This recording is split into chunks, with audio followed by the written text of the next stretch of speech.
Matagal ng pangarap ng binatang si Raul ang makapunta sa Maynila. Pero dahil sapat lamang ang budget nilang mag-anak, ay malabong mangyari iyon. Malawak na dagat pa ang tatawirin. Napakalaki ng pamasahe para sa mahirap na pamilya gaya nila kung sakaling sila iluluwas. Halos dulo na kasi ng bansa ang kanilang kinaroroonan. Pangingisda ang hanap buhay ng kanyang ama. May sariling bangka naman kasi ito at may kasakasama pa. Samantalang ang kanyang ina naman ay nagbebenta ng mga nahuli sa kalapit na lugar. Nag-aaral pa kasi siya ng mga panahong iyon. May malaking dahilan rin siya kung bakit gusto niyang lumuwas ng syudad dahil may hahanapin siyang tao. Bukod sa gusto niya ring makapagtrabaho roon. Ang tao kasi na iyon ay may malaking bahagi pa rin sa puso niya kahit na napakatagal nang nangyari iyon. Isang hapon nga, pag-uwi niya galing eskwelahan, nagkalkal siya ng cabinet ng kanyang silid. Hinanap niya roon ang lumang damit na ibinigay sa kanya ng kababata na ang pangalan ay Sabrina. Nagkahiwalay lamang sila nito nang magtungo na ito sa Maynila. Pero kahit ilang taon na ang nakakalipas, malinaw pa rin sa puso niya na ito pa rin ang nilalaman nito. Samantala, napangiti na lamang siya nang masilayan niya ang t-shirt na may tatak pa ng anime character. Kahit hindi na ito kasya sa kanya, ay talaga namang pinakatatago-tago pa niya. Makaraan ng kalahating oras, muli niya nang ibinalik sa maayos na lalagyan ng damit at pagkuway pinasok niya ulit sa cabinet. Napagpasyahan niya na munang magpahangin sa labas habang siya ay nagkakape.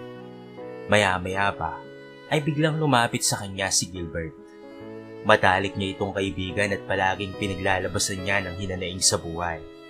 Kinamusta niya ito at naupo naman ito sa tabi niya. Ayos lang naman ako pare.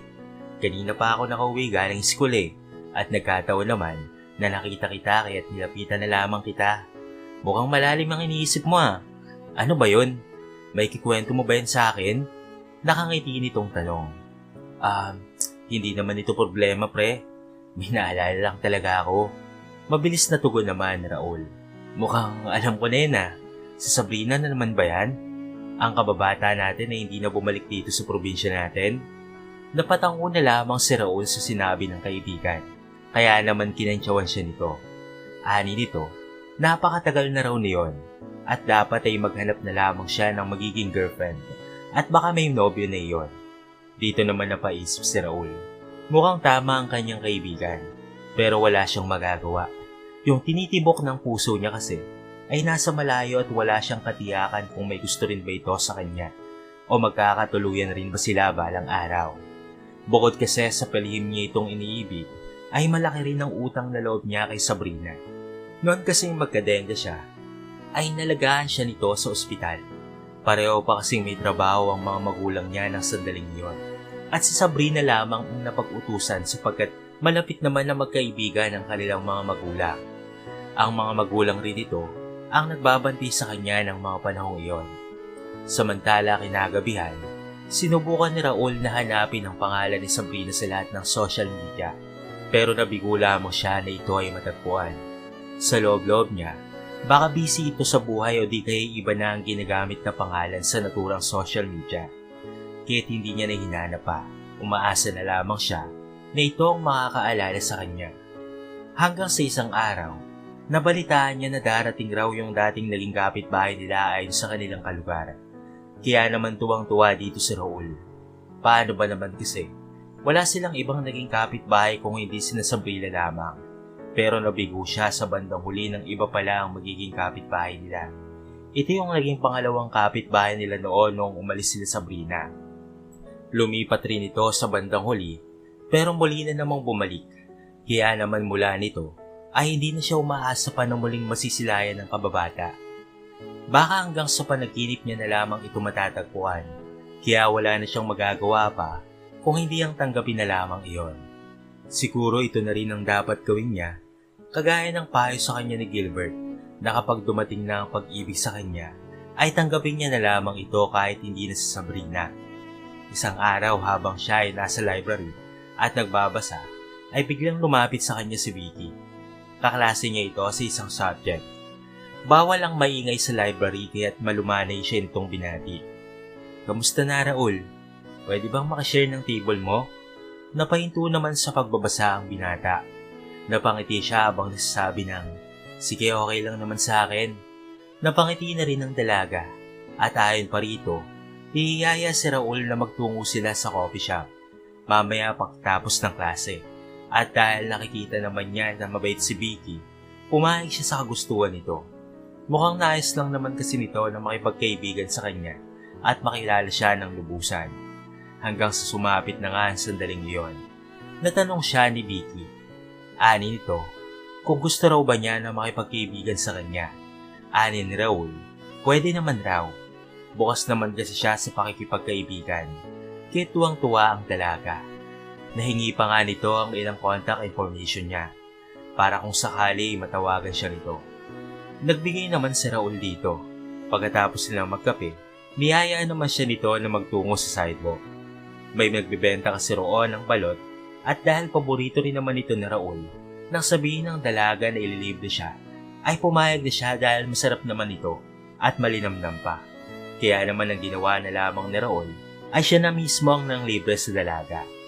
Pagkatapos nilang kumain, ay hinatid niya na si Vicky sa bahay nito at saka nagpasalamat.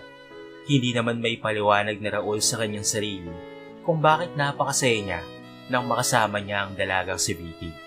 Kahit siglit pa lamang silang magkakilala. Ngayon niya lamang ito naramdaman sa kanyang buhay.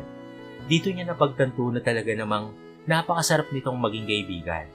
Isang araw, napag-utusan si Raul ng kanyang ina na tulungan siya nito sa kanilang mga panindang isda. Dahil wala naman siyang ginagawa, ay sinunod niya na lamang ito. Araw ng Sabado iyon, kung kaya't wala siyang pasok. Sa kalagitnaan ng kanyang pagiging abala, biglang lumapit sa kanya si Gilbert. Napangiti ito at halatang may magandang balita. "O Gilbert, napabisita ka ata, anong meron?" Tanong ni Raul. "Magkakaroon na ako ng trabaho pare, at matatransfer na rin ako sa Maynila." Ganun ba? Hindi ba mahirap yung magtrabaho habang nag-aaral?" Tanong niya rito. "Abay, syempre naman mahirap pare. Pero kapag gusto mong makapagtapos, kahit mahirap pa yan ay kaya mong magtiyaga. Saka yung salitang tagumpay naman, di ba? Binubuo ito ng paghihirap bago mo makamtan ng tamis. Kaya't hanggat may pagkakataon pa, ay talaga namang susubukan ko." Buong sigasig na pahayag ng binata. "Teka, sino bang nagpasok sa trabaho?" Ang sagot naman ni Gilbert ay ang tiyahin nito na nasa Maynila. May kakilala raw ito na naghahanap ng boy sa bahay at dahil 3 oras lamang ang pasok niya sa eskwelahan, ay papayagan raw siya nitong mag-aral. Kaya't medyo nakaramdam roon ang inggit si Raul. Ang sabi pa nga niya ay mabuti pa siya ay makakapunta na sa lungsod, samantalang siya ay hindi pa. Ang biro pa nga niya ay baka dito na siya tumanda. "Ano ka ba naman pare? Huwag kang mainggit sa akin. Mabuti nga may nagpapaaral sa'yo eh. Samantalang ako wala. Nagtitiis na nga lang ako sa pag-uwalis ng kalat sa tapat ng kapitbahay. Kapalit ng kakarampot na kita. Pero hindi pa rin yung sapat para sa pambayad ng tuition fee ko. Pero hayaan mo, kapag may alam akong trabaho na pwede sa'yo, ako na ang magpapasok sa'yo. Pangako mo yan ha." Paninigurado na Raul sa kanyang kaibigan. "Pangako yan pare. Ipapasok talaga kita. Kung papayag sila tito at tita." Sambit ng kaibigan at tinutukoy ay ang mga magulang niya. "Ay nako, papayag yan. 19 anyos na ako, binata na ako, pwede na ako kahit saan. At ako na rin ang magdedesisyon para sa sarili ko." Saad ni Raul, napatawa na lamang si Gilbert. Sa mga sumunod na araw nga, ay nagpunta na ito sa Maynila. Kahit nawalan na ng matalik na kaibigan si Raul. O at nakaka-text pa rin naman niya ang kanyang kaibigan. Pero iba pa rin talaga kapag personal. Yung tipong maririnig mo yung tawanan ng bawat isa. At sa kabutihang palad, ay nariyan naman palagi si Vicky na siyang humalili kay Gilbert. Isang gabi nga, ay niyaya siya ni Vicky na magpunta sa tahanan nito dahil marami raw silang handa. Piyesta raw kasi sa kanila at isa pa ay gusto nitong ipakilala si Raul sa ama't ina. At dahil wala namang masama, ay pumayag naman doon si Raul. Nang makarating nga siya roon, tinrato naman siya ng maayos ng mga magulang ng dalaga at pati na rin ang mga kapatid nito. Pati nga yung mga malalayong kamag-anak nito na nakikipista sa kanila ay mababait sa kanya. Yung ama't ina nga ni Vicky ay pinilit pa siya na ubusin ang ginawa nilang cake. At dahil medyo malaki yon, ay talaga namang nabusog siya. Kaya nga lang, may napupuna si Raul sa mga magulang ng dalaga. Iba yung titig ng mga ito kay Vicky. Sa paraang tila natutunaw at the same time, ay medyo nabigla sa pagdala nito sa kanya sa kanila. At nang minsan siyang mapadaan sa kwarto nito, ay nakita niya na puro babae ang nakadikit na poster sa dingding. Animo yung mga idol niya ito. Pagsapit ng 12:00 ng hating gabi, dito na papasya ni Raul na umuwi na. Lumipas ang ilang buwan, natapos na rin sa wakas ni Raul ang unang taon sa kolehiyo. At dito naman siya nakatanggap ng tawag sa kaibigan niyang si Gilbert. Ayon dito, meron daw itong nakitang bahay na naghahanap rin ng boy. Nakausap naman niya yung may-ari ng bahay at sinabi kasi ni Gilbert na meron siyang ipapasok na kaibigan. Nabanggit pa nga nito na mabait si Raul at mapagkakatiwalaan. Kaya naman ang tugon ng may-ari ay gustong makita ang binata. Basta't makapag-provide lamang umano ng requirements ay makakapasok na siya. At dahil meron namang naitatabing papeles si Raul, kaagad niya namang tinanggap ang alok ng kaibigan. Pero ang una niyang ginawa ay nagpaalam muna siya sa kanyang mga magulang. Pumayag naman ang mga ito at sinabi nito'y mag-iingat lamang siya roon, mag-aral ng mabuti at huwag maging pasaway sa magiging amo niya roon. Bagay na talaga namang ipinangako niya sa kanyang mga magulang. Wala namang naging gastos ang parents niya sa pamasahe sapagkat pinadalan siya ng pera ni Gilbert makapunta lamang roon. Nang makapunta na nga siya roon, namangha siya dahil malaki pala ang bahay at parang mansyon. Ipinakilala pa nga ng Madam Cathy at sa Ramon niya kung sino ang mayordoma na hawak sa kanya. Ito ay si Aling Tessa. Bumati siya at nagbigay pugay sa mayordoma. Sa una ay mabait sa kanya ang mayordomang babae. Ipinapakita nito ang pagmamalasakit sa kanya at talaga namang nararamdaman niya iyon. Hindi nga siya nito pinagpupuyat at kapag hindi natapos ang trabaho ay ito na ang umaasikaso. Ganyan kabait si Aling Tessa. Batid rin kasi nito na siya ay nag-aaral pa. Pero dumating ang hindi inaasahang pagkakataon kung saan ay lilitaw na talaga ang tunay nitong pag-uugali. Isang araw, habang siya ay naghuhugas ng mga plato, ay meron siyang nabasag na isang baso.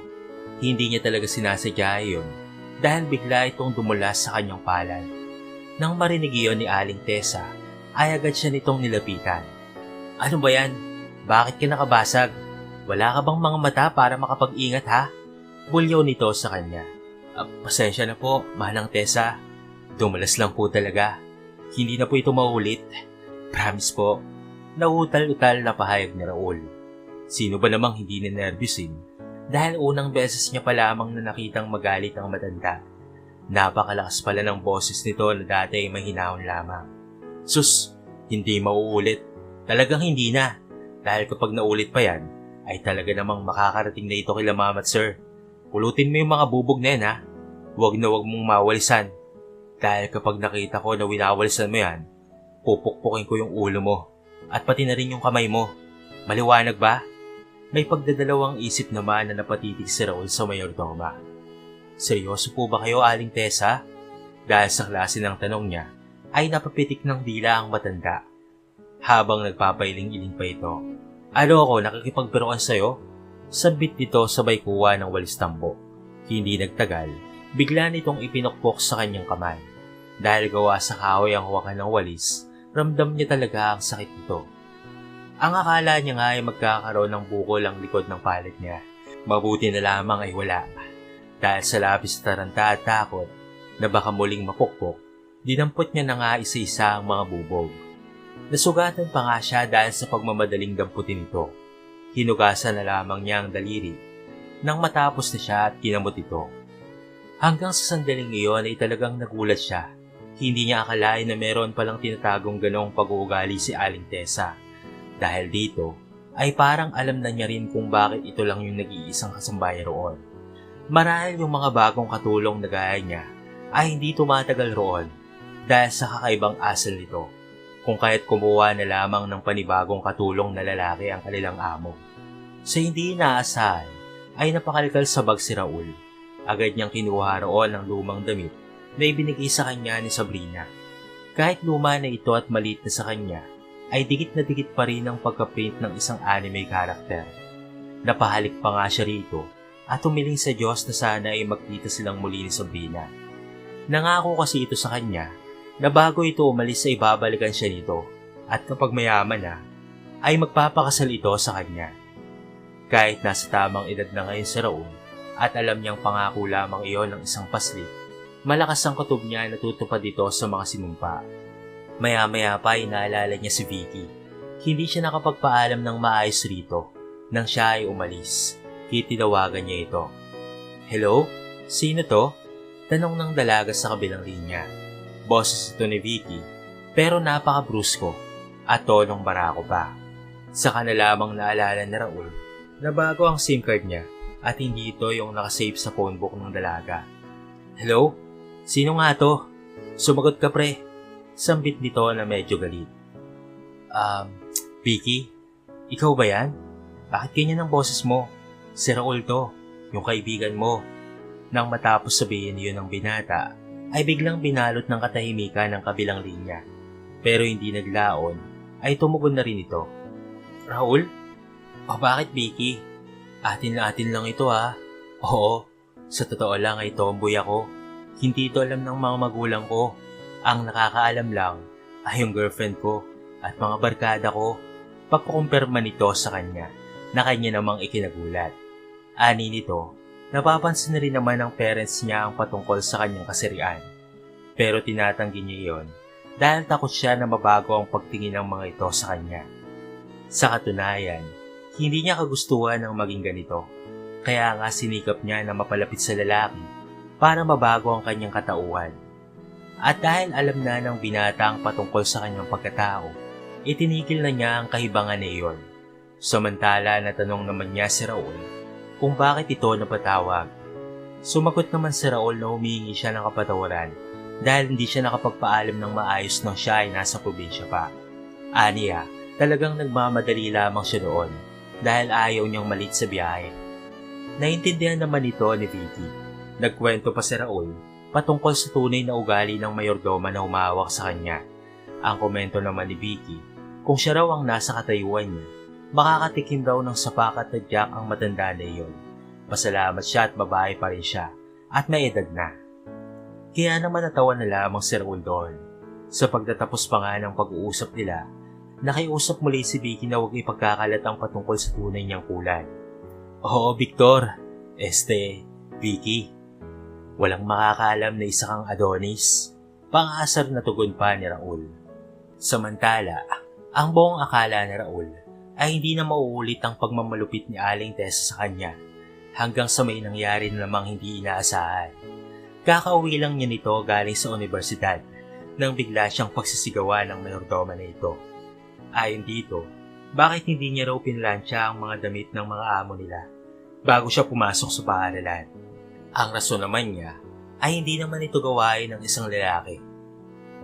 Ang gawain lamang niya sa mansyon ay ang maglinis ng sasakyan, linisin ang garden, at panatiliing maayos ang mga pananim.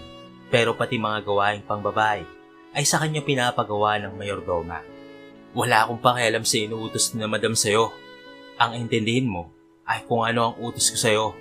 Hanggat hawa kita ay susundin mo ako ha. At isa pa, dapat kusa ka ng gumagawa niyan dahil matanda na ako. Samantalang ikaw ay bata at malakas pa. Wala kang kakwenta-kwenta. Dapat ay babae na lamang ang kinuha namin eh." Nanggagalayin itong payag sa kanya. "Oh, ano pa yung tinatayo-tayo mo dyan? Plansyahin mo na yun bago pa ako maubusan ng pasensya at maplansya ko yung pangit mong pagmumuka." Para hindi naman na lumala ang galit sa kanya ng babae, wala na siyang pagpipilian pa kung hindi ang sundin na lamang ito. Kahit pagod galing sa pag-aaral, ginawa niya ang mga bagay na iyon. Hindi nga mawari ni Raul kung itinatawan lamang ba ng matandang hukluban na ito na wala yung mga amo nila para siya ay mapag-initan.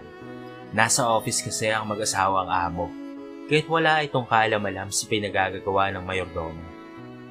Balak nga ni Raul na magsumbong kaso nga lang ay hindi niya alam kung paniniwalaan ba siya ng mga ito.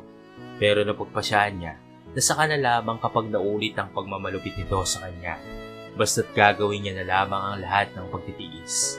Malaking tulong kasi sa kanya ang magkaroon ng trabaho. Ayaw niya na kasing umasa sa kanyang mga magulang dahil sa maliit lamang ang kinikita ng mga ito sa pagbebenta ng mga nahuling isda. Sa sumunod na araw ay day off na niya. Ibig sabihin ay wala siyang pasok. Pinapayagan kasi siya ng mga amo niya na gumala naman kapag wala siyang pasok. Tamang-tama naman at nasa bahay lang ang mag-asawa kahit hindi siya masermon-sermonan ng matanda. Marahil ay natatakot rin itong mahuli na pinagmamalupitan sa Raul. Ano pre? Salbayong mayordoma? At ilang beses ka na rin sinasaktan? Nako, bakit hindi mo isumbong sa mga amo mo? Mababait naman sila, hindi ba? Tsak napapanigan ka nila. Reaksyon ni Gilbert habang nakatambay sa parke. Napagplanuhan kasi nila na magkita sa araw na iyon. Ayokong subukan na magsumbong pre. Baka kasi hindi ako paniwalaan ng mag-asawa. Lalo na't ilang beses na rin nilang ipinagmamalaki na sa loob raw ng 25 years ay naging tapat sa kanila si Aling Tessa. Hindi raw naging malikot ang mga kamay nito kahit paminsan. Samantalang yung ibang mga kasambahay na hinar nila noon, nahuli nila sa akto na nagnanakaw. Halos lahat raw ay ganoon ang senaryo. Samantalang yung ilan ay umayaw na lang dahil sa nahihirapan sa trabaho nila. Pero sa tingin ko, hindi yun sa trabaho kaya umalis yung ilan, kung hindi dahil sa pagmamalupit ng mayordoma na piling amo. Alam mo ba pre, sinabihan niya pa nga ako dati na dapat kahit hindi nakatoko sa akin, ay gawin ko raw dahil matanda na siya. Hindi naman siya ganun katanda. Magsi-60 pa lang naman siya. Marami nga akong kakilala na mas matanda pa sa kanya pero malalakas pa naman. Kwento ni Raul. Kahit siguro, imbes na babae na kasambahay ang kinuha nila, lalaki. Kasi mukhang dahil sa kanya kaya hindi tumatagal ang mga namamasukan doon. Sambit pa ni Raul. Ay nako pre, ano ba naman yan? May mabait kang amo, pero may mayordoma naman na daig pa sila. Ang may papaya ko lang sa'yo pare, ay ang iwasan mo na lamang na magkamali para naman hindi ka mabulyawan o masaktan. Bigla namang napatango si Raul sa sinabi ni Gilbert. May bako, may mga anak na ba yung amo mo? Para kasing wala kang naikukwento sa akin Tanong pa ng kaibigan. O pre, meron. Isa lang yung anak nila. Babae yun. Alam mo ba pre, sa tuwing nakikita ko yung picture niya na nakadisplay, parang pamilyar talaga siya sa akin. Hindi ko lang matukoy kung sino. Kahit nga rin yung mga amo ko pamilyar din sila sa akin. Para bang nakita ko na sila noon. Napakunot na lamang ang noo ni Gilbert sa nabanggit niya. Pamilyar? Baka naman nakita mo na sila sa panaginip bago ka pa makarating dito sa Maynila. Nako, baka naman may espesyal kang katangian pare Pagbibiro pa nito sa kanya. Naku wala, talagang parang pamilyar lang talaga sa akin. Nakangiting tugon naman ni Raul. Nang magsawa na sila sa parke, dumiretso naman sila sa zoo. Sumakay pa sila ng jeep makarating lamang roon. Talagang sinulit ni Raul ang kanyang day off. Samantalang si Gilbert naman ay nagpaalam lamang sa amo nito na hindi muna papasok. Mabuti na lamang ay mabait ang amo, kaya naman pinayagan siya. Pagpunta nila sa zoo, marami silang nakitang hayop roon na matatagpuan lamang sa Afrika, kaya naman busog na busog ang kanilang mga mata. 3 oras silang nagkwentuhan at nagmasid-masid, hanggang sa napagpasya naman na nilang magtungo sa Ocean Park na matatagpuan malapit roon. Bagamat may kamahalan ng entrance fee, pinatos na lamang nila ito kaysa naman sa hindi makakita ng magagandang isda na matatagpuan roon. Enjoy na enjoy sila Raul nang makita ang naglalakihang gurami. Ilang oras rin silang nagtagal roon kaya't gabing-gabi nang nakauwi sa Raul. Nausisa pa nga siya ni Aling Tessa kung saan siya nagpunta sa pagalit na paraan. Pero kinausap niya ito ng maayos at sinabing nagtungo lamang siya sa magagandang lugar. Napangisi naman si Aling Tessa rito. Hinatak pa nga siya nito papasok sa gate dahil ito ang napag-utusan na magbukas nito. Ayos ka rin Kabago-mago mo pa lang. Nakakapasyal ka na? Bakit ba kasi napakabait nila mamat sir? Baka kasi mamaya, mamiyasa ka na. Hugasan mo yung mga pinagkainan sa lababo para hindi ka makalbo. At wag na wag kang magsusumbong sa kanila. Sige ka, palalabasin kitang magnanakaw. Maniniwala naman sila sa akin Matagal na kasi ako dito. Makapangiri ang utos nito sa kanya At para walang gulo, sinunod niya na lamang ito. Sa kabutihang palad, ay hanggang doon lamang ang pambubuli nito sa kanya. Pero dumating ang araw na mas grabe pa pala ang mararanasan niya. Nagugat ito nang magkasakit si Aling Tessa. Paano ba naman kasi, sa paggaling nito ay sinisisi nito si Raul dahil umano sa kanya kaya siya nagkatrangkaso. Hinahayaan raw siya na mapagod siya at dapat raw kahit hindi sa kanya nakatoka ang trabaho ay kinagampanan pa rin niya. Dahil dito ay walang araw na nasasabunutan siya nito at nasasampal sa oras na babagal-bagal siya sa trabaho. Pinilit niyang magtiis kahit na puro na lang pagmamalupit ang ginagawa sa kanya ng matanda. Nangyayari ito kapag wala ang mga amo. Ayaw niya namang magsumbong dahil palalabasin siyang magnanakaw at ayaw niya na rin namang makasuhan at pati na rin makulong. Hanggang sa isang araw ay dumating na ang anak ng kanyang amo na galing sa ibang bansa. Nagulantang na lamang si Raul dahil sa kanyang nakita. Mas naging pamilyar palalo ang mukha ng anak ng kanyang mga amo nang makita niya ito ng personal. Hindi siya nagkakamaling ito ay si Sabrina. Ganoong pangalan rin naman ang pakilala ng mag-asawa sa kanya. Nang makita nga siya ni Sabrina, ay napatitig ito ng matagal sa kanya. Tila namumukhaan siya nito. Maya-maya pa, ay napubulas ito sa kanyang pangalan, habang ito ay nakangiti na. Makailang ulit nitong sinabi ang pangalan ni Raul. Kit na patango na lamang ang binata, habang nangingilid ang luha sa mga mata. Kaya naman mabilis na lumapit sa kanya si Sabrina at siya ay niyakap ng maigpit. Napatulala naman ang mag-asawa sa ginagawa nila. At saka dito na lamang sinabi ni Sabrina sa kanyang mga magulang na yung kasambahay raw na hinard nila Raul ay anak ni Mang Pidong at Juanita. Nang maalala ng mga ito ang tinutukoy ng dalaga, ay natuwa itong napatingin sa binata. Anila, dahil sa tagal na rin ng panahon at ngayon ay binata na si Raul, ay hindi na raw nila ito namukhaan.